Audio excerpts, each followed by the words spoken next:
Hello friends, स्वागत है आपका अपने यूट्यूब चैनल जी के विजया।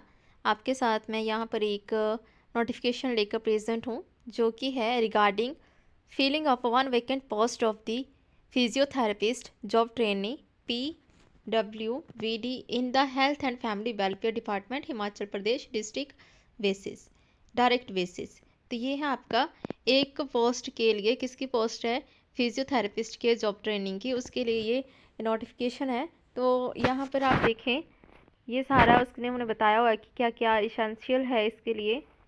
और यहाँ से देखो, डिपार्टमेंट एंड एड्रेस बताया गया है, health and family welfare department Shimla 9। तो name and the designation of demanding officer with telephone number. तो ये आपको यहाँ पर देखिए बताया गया है, ये doctor Gopal very direct health service HP। दूसरा हमारे पास थर्ड पे देखें, name and designation of the officer with telephone number two home applicant should report, किसको आप रिपोर्ट कर सकते हैं। तो ये है, आपको वो भी बताया हुआ है।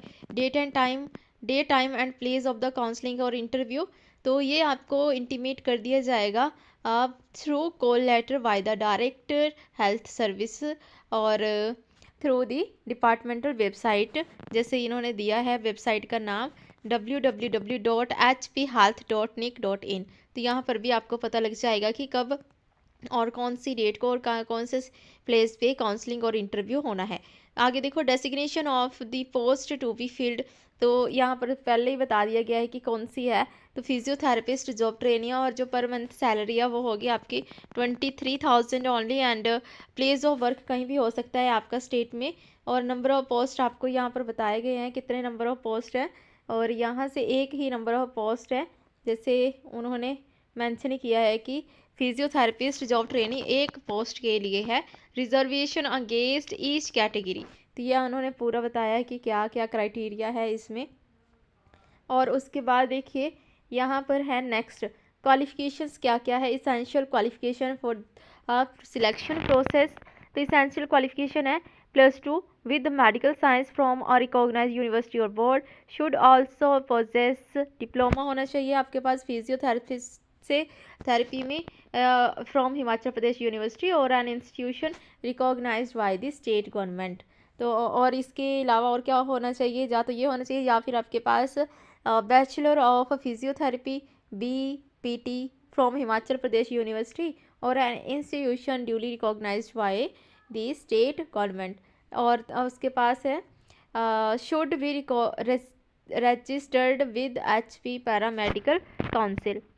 डिज़ायरेबल क्या है हमारे पास क्वालिफिकेशन, डिज़ायरेबल क्वालिफिकेशन में आपके पास होना चाहिए knowledge of custom manners and dialects of Himachal Pradesh and suitability for appointment in the peculiar conditions prevailing in Himachal Pradesh. Age limit आपकी 18 to 45 है।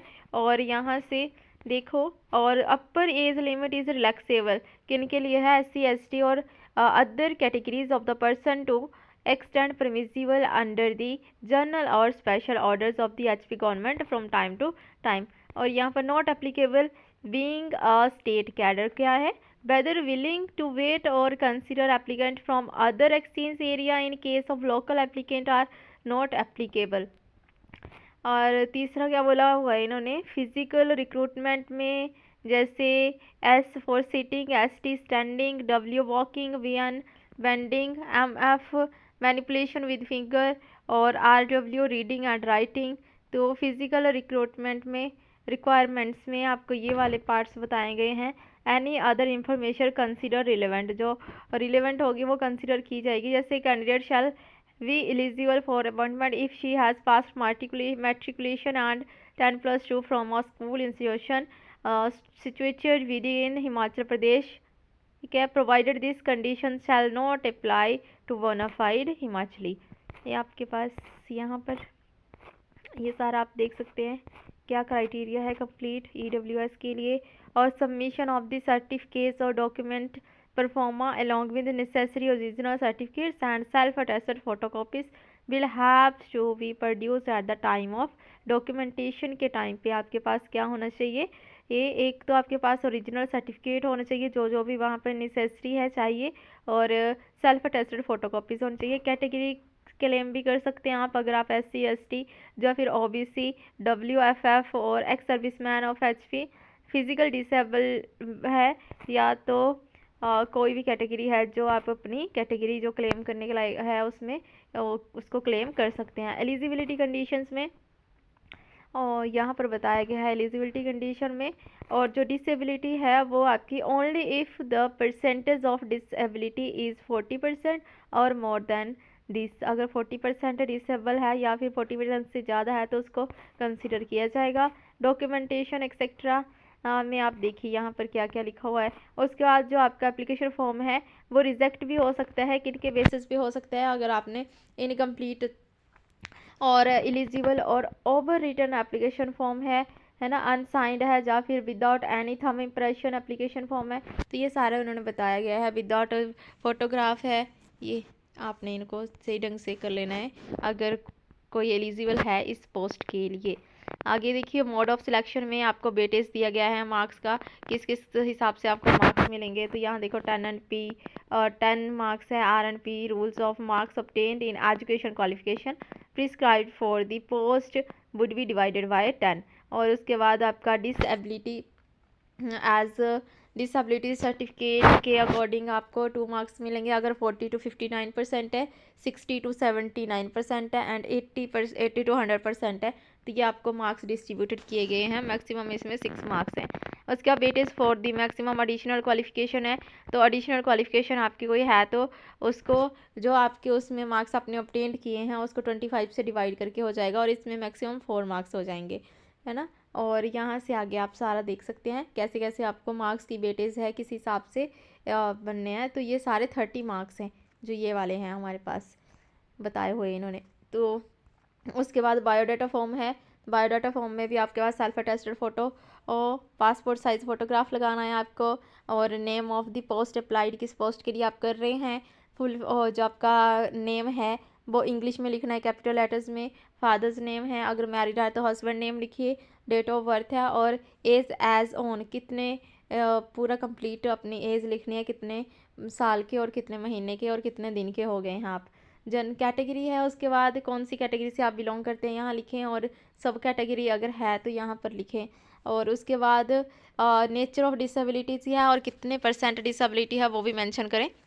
एम्प्लॉयमेंट एक्सचेंज में अगर रजिस्टर्ड है तो वो भी लिखें, और उसके बाद परमानेंट एड्रेस लिखें, और उसके बाद क्या है कॉरस्पॉन्डेंस एड्रेस, फिर मोबाइल नंबर हो गया, ईमेल आईडी अपनी ज़रूर डालें। तो इस फॉर्म का आपने बिल्कुल क्लियरली अच्छे ढंग से भरना है, अदरवाइज़ फॉर्म रिजेक्ट हो जाएगा। जैसे कि उन्होंने ऊपर बताया हुआ कि कौन कौन सी चीज़ों की वजह से आपका फॉर्म रिजेक्ट हो सकता है। आगे देखो यहाँ पर इसेंशियल क्वालिफिकेशंस है, तो ये आपका परफॉर्मा दिया हुआ है तो आपने इसको भी फिल कर देना है। Should be +2 with medical science from recognise university, आपने अपना यूनिवर्सिटी नाम लेंगे, सब्जेक्ट हो गया, month and year of passing हो गया, मैक्सिमम मार्क्स ऑब्टेन्ड और परसेंटेज ऑफ द मार्क्स यहाँ फिल कर देने हैं। ये आपको सारा बताया गया है। यहाँ एडिशनल क्वालिफिकेशन है अगर आपकी तो आप यहाँ पर भरें, कहाँ से करा है, कौन से सब्जेक्ट है, कब किया है, कितना परसेंटेज है, ये सारा। 15th पॉइंट पे देखिए क्या लिखा है, certificate of belonging to notified backward area on panchayat. अगर बैकवर्ड एरिया है पंचायत के बेस पे ऑन पंचायत, जिस पंचायत में आप रहते हैं अगर वो बैकवर्ड एरिया से बिलोंग करती है तो वो आपका सर्टिफिकेट होना चाहिए, और किससे, तहसीलदार या फिर नायब तहसीलदार से इसको इशू करवा लेना है आपने। और उसके बाद सर्टिफिकेट है लैंडलेस फैमिली, अगर 1 हेक्टेयर से कम है आपका रिवान्यू और 1 हेक्टेयर से कम है अगर, तो आपका लैंडलेस का बन जाएगा। और उसके बाद यहाँ पर लिख देना है यस और नो, और किस डेट को आपने बनवाया है वो भी मेंशन कर देनी है। नॉन एम्प्लॉयमेंट सर्टिफिकेट हो गया तो issued by the counter signed by tehsildar और नायब तहसीलदार से ही ये भी बनवाना है नॉन एम्प्लॉयमेंट सर्टिफिकेट। उसके बाद अगर आप BPL से बिलोंग कर रहे हैं तो उसका बायोडाटा कंप्लीट देना है यहाँ पर, और आपकी इनकम है वो 40,000 से कम होनी चाहिए। और 19th में बोला है कि सर्टिफिकेट ऑफ विडो या फिर डाइवोर्स्ड है, इस तरह की जो सिंगल वुमेन होगी, है ना, डेस्टिट्यूट्स होगी, तो इनको भी जो सर्टिफिकेट बनाना है वो भी तहसीलदार से बनवा सकते हैं। और यहाँ पर 20th में लिखिए सिंगल डॉटर है या फिर ऑर्फन है सिंगल डॉटर, तो यहाँ पर वो भी बन जाएगा जो जो एलिजिबल हैं इसके लिए।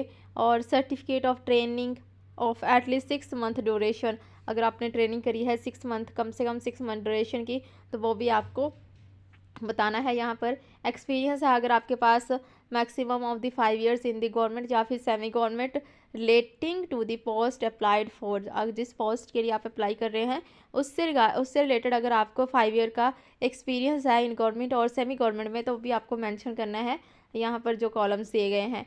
उसके बाद डिक्लेरेशन हो गया, डिक्लेरेशन आपने फिल कर देना है, और लास्ट में please date and signature of the candidate करके ये हो गया। ये है आपके पास लास्ट में सर्टिफिकेट, इसको भी पढ़ें ध्यान से, ठीक है। ये किसके लिए है? Right to person with disability act 2016, तो ये वाला है डिसेबिलिटी एक्ट के उनके लिए। और ये कंप्लीट इंफॉर्मेशन थी regarding the one post of the physiotherapist job trainee, और ये स्टेट में कहीं भी हो सकते हैं, डायरेक्ट बेसिस पर है, जिसमें कि कितनी है 23,000 आपकी सैलरी है। और आपने जब फॉर्म फिल करके भेजना है, उसके बाद आपको जो आपका डेट और टाइम और आपका डॉक्यूमेंटेशन और इंटरव्यू के लिए जो भी होगा वो आपको कॉल लेटर भेजेंगे, और जो हेल्थ की इनकी डिपार्टमेंट की ऑफिशियल वेबसाइट है उस पर भी मेंशन कर देंगे। तो ये था ऑल अबाउट इस पोस्ट के रिगार्डिंग जो भी इंफॉर्मेशन थी। So I hope you like this video.